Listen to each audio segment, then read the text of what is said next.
Stephen Hayes, you're President and CEO of the Corporate Council on Africa. Please tell us about the council.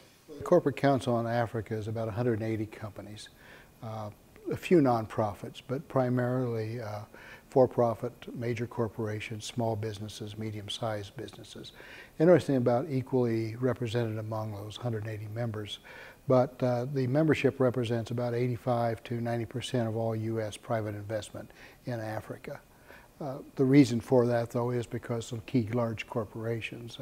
About 75% of our investment in Africa is oil-related. So most of the oil companies, but represent only a few members out of that 180, but they have a disproportionate amount of investment in Africa. Today you're in the Coca-Cola headquarters in Atlanta. Coca-Cola must be a member. It is. It was a founding member of the Corporate Council. What's your opinion about U.S.-African relations at the moment? I think the United States needs a comprehensive policy towards Africa, and I really don't think they have one. And I think that the policy that they do have is a continuation over time. It's based more on development and aid. And I think that's important, but I think really we've got to realize what China, India, the Europeans, the Arabs already realize is that we've got to have private investment into Africa if we're going to continue a strong U.S.-Africa relationship. Inevitably, countries, as much as they may like the principles of the U.S., as much as the long-term relationship has been positive and will continue to be positive, I think, they're going to inevitably turn to those countries that are investing in them.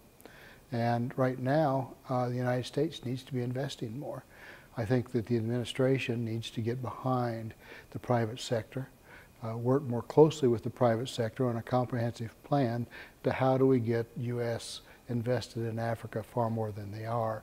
And even though, let me say that even though we're the largest investor still, although China will probably pass us up this year, even though we're the largest investor, about 75% of that investment is in one area, in oil and energy related. It's also, if you take 7 countries out of the mix, there's almost no U.S. investment in the rest of Africa. So I think we need to look at a more comprehensive policy towards Africa.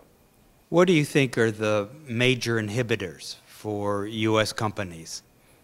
I think the major blocks right now are more psychological. I think that there are some very positive signs that this is going to turn soon, but I think that most companies, most CEOs are unfamiliar with Africa.